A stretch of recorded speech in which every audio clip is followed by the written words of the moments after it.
Hi, congratulations on your new RV. We're really excited for you. Please make sure before you're signing that you bring the following items with you. If you're a cash buyer, please make sure that you bring a cashier's check, no personal checks at time of signing, or you may bring actual cash. If you're a finance customer, please make sure that you bring proof of insurance listing your specific lien holder. If you need that information, please call us ahead of time.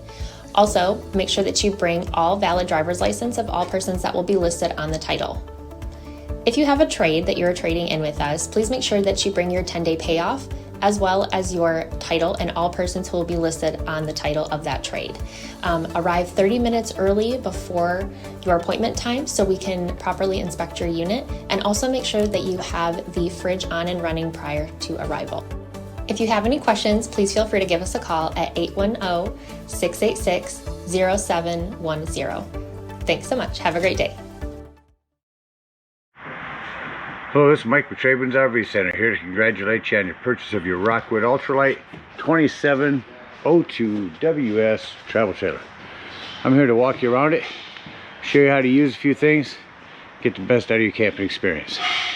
Let's start by talking about arriving at the campsite. A couple things to take into consideration. On your campsite, of course, your awning. You have plenty of room for that to come out. And on your off campsite, your slides. Every room slide's your deepest one. You have plenty of room for that to come in and out unhindered, and leave yourself a nice walking path. Because what I want you to think about next is where your power and water connections are going to be. Power all the way at the rear on the driver's side of the tow vehicle, and then your water connections on the rear here. So park accordingly so you can utilize facilities at the campsite. Once you arrive, first thing we do is level your unit. Now, one this long, I do recommend putting your slide in, put a stick on level on there, and have someone watch that while you raise or lower your unit to get it level. You do have a night docking light, and under this rubber stopper is a manual override for a hand crank in case you need to bring this up or down and you don't have power. Speaking of power, check your battery post. When you arrive, make sure those haven't wiggled loose going down the road. Once we got our unit level, next thing we're going to do is stabilize it. On all four corners of your unit, you have these hand crank stabilizing jacks. 3/4 inch hand crank. Simply run these down. As I run these down, I'm going to recommend stabilizing jack pads. Jack pads are going to protect the feet of your stabilizing jacks from dirt, debris, and hot blacktop in the summer. Keep them from sinking into the ground. Really good investment. Use your 10% off coupon. Pick up a 4-pack of those, put them underneath these, and run these down just until you've got some pressure. You only want to run these down until they're taut. Remember, these are stabilizing jacks, not leveling jacks. We already have our unit level. We just want to stabilize it. Put them down in the front and back. Once our unit's level and stable, we can go ahead and hook up our power and water. There's your rear stabilizing jacks. Here's your big long 30 amp cord. Where the new ones go on now, they push in to the left, twist to the right, and then put on your gray washer. Should you need to plug in at home at the end of that 30 amp, there's a 30 to 110 adapter that comes in your convenience pack. Got our power hooked up, let's hook up our water. Now campsites will hook up the city water connection. Right behind your spare tire here in the rear of the unit. Grab your hose and your water pressure regulator. This water pressure regulator is going to reduce the water pressure to 40 to 50 psi, protecting the lines in your unit. You don't know what the water pressure is at different parks, so always use this. Stick that on there, plug in your hose, but don't turn the hose on yet. Let's find your hot water heater. So left of your entry doorway is going to be your hot water heater. And all we're going to do at this point is make sure our drain plug's back in. Throw some plumber's tape on there, not putty. Get that in there nice and snug. Once that's all the way in there, you can go ahead and turn on your hose. Now if your hose has been on for a little while, go inside, open up your water taps. Once water's coming out of there, all the air is gone, you know you can turn on your hot water heater.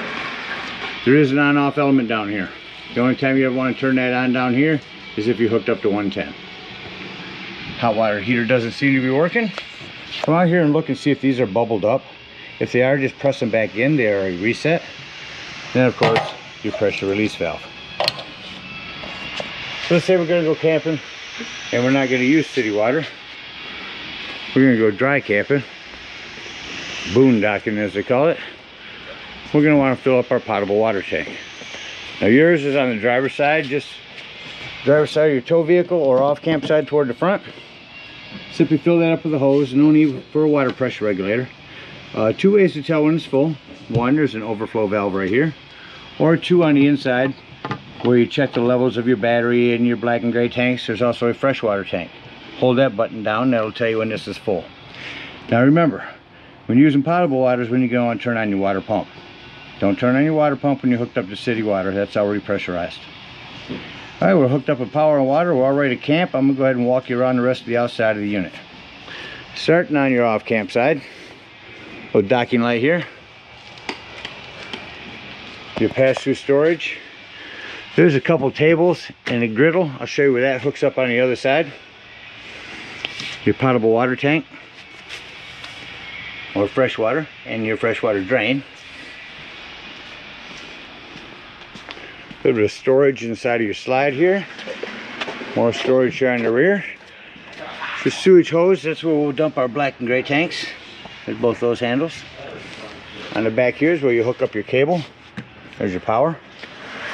On the rear you do have an outdoor shower, a city water connection, and your antifreeze inlet. Spare tire. There's a ladder, utilize it. Go up there a couple times a year and check the seams of your roof and caulk as needed. Your rear entry doorway. Here's your black tank flush. We'll talk about that when we dump your black tanks. Let's talk about your awning real quick. When you run your awning out, you only want to run it out until you can see your silver bar here and that flap falls down. It will extend past that, so keep an eye on it. So here's the lip that griddle and stand sets on. But there's your quick connect LP. You can set up a TV out here. There's where it sets up with cable and 110. This is a backer for your fridge, access to your fridge for text if anything ever goes wrong. A couple outdoor speakers and a vent for your microwave. This is a flue for your furnace. If you're ever running your furnace, steer clear of that. It'll get rather warm, and make sure nothing blocks that. You do have a manual override for your slide in case you happen to lose power somewhere. This is your pass-through storage. You're prepped for solar. You can plug in a solar panel right here and that'll trickle charge your batteries. Brings me around to the front here. Take the cover off your propane. Your propane is on a regulator. If you point it toward the tank you wish to be using, lefty loosen to open. Again, your power tongue jack. Battery. You do have a battery disconnect. That'll disconnect all the battery power to the unit. That'll come important later when I talk about your carbon monoxide propane detector. And we're back around to our off camp side. Let's go take a look inside. So first thing I like to point out, inside the unit, right inside the entry doorway, make sure that you and everyone that's camping with you knows that the fire extinguisher is located over here in case of emergency. Coming up immediately to your left as you come in. Kind of dark over here, but I'm going to try to show you your panel here. So there's your brand new battery. There's your black, or there's your fresh tank. That's what I said you can hold down to tell when your potable water is full. And your black and gray tanks. Here's where you turn on your water pump if using potable water. Your water heater, just water heater there. Here's your awning. As I said, that's as far as you want to run that out. I'm going to run it back in for you real quick, show you how quickly that closes up.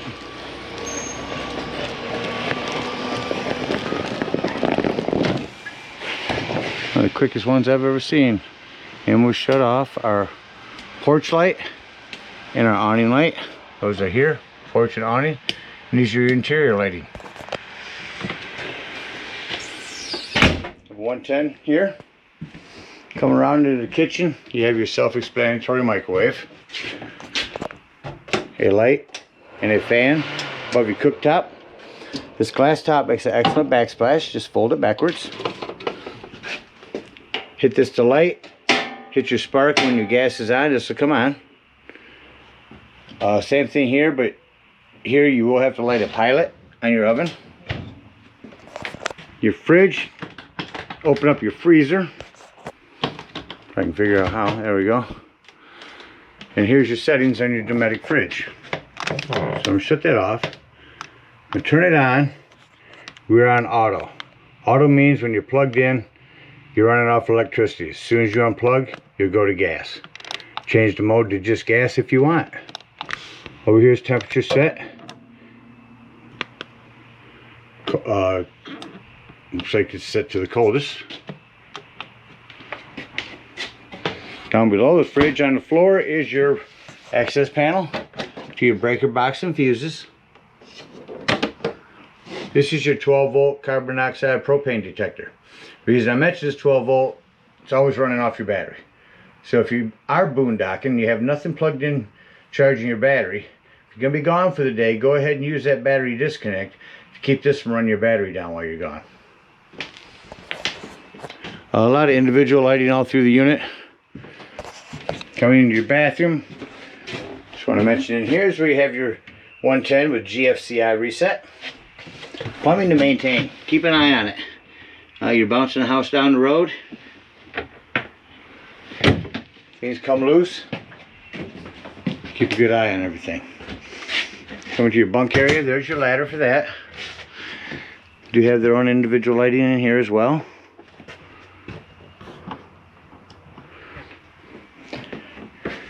Your table will fold down, sets onto these back lips here.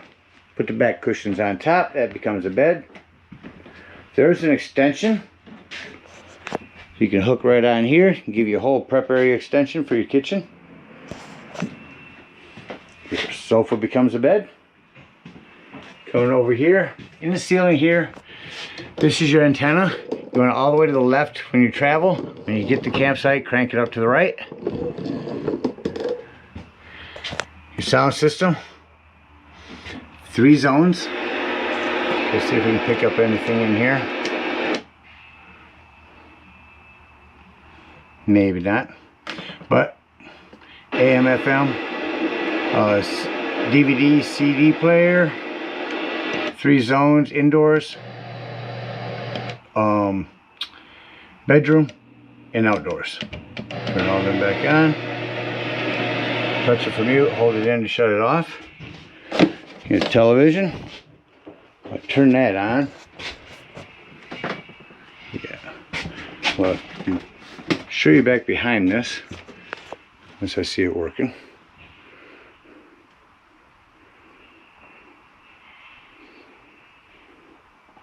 Alright, so I'm going to shut your TV off. Back behind here where your cable goes in, there's a little button that turns on that green light. When you arrive at the campsite, before running your digital channel scan to pick up the local channels, make sure that green light's on. That's a digital channel enhancer and allow you to pick up more channels. So charging station here in the hallway before going into your bedroom. We're going to turn the AC on. So that quick, turn it on quickly. Shuts off quickly. Now you turn the heat on. That normally takes a little bit longer to shut off on all units. Coming into your bedroom here, again, a lot of your individual lighting that you have to do. Lighting the reading lights above your bed. You are prepped for a TV. Looks like someone had a TV here back in the day. Cable and 110 for that. Got the door over there. When you travel, make sure that your bedroom doors are snapped like this. Same thing over here. When we're ready to travel, make sure we have that snapped in there. That's going to keep this from bouncing everywhere. That about covers everything on the inside. Let's act like we're leaving the campsite. So first thing I like to do, come over here and shut off my interior lights. That way I can see all the individual lighting that I need to go through and shut off in the unit.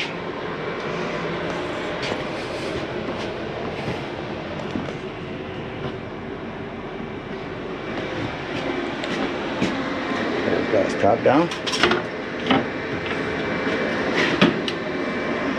You can hear this furnace still running. Now I've shut off all the individual lights. I'll come back over here and turn on my interior lights, which looks like it's really just this one. Now I will start closing slides. Slide 1 in will be your living room. Doors and drawers. Before I bring this in any further, make sure all doors and drawers are closed. Nothing's going to impede this slide. Your TV is back and square here so the slide can come in. We just don't want to break nothing bringing our slides in.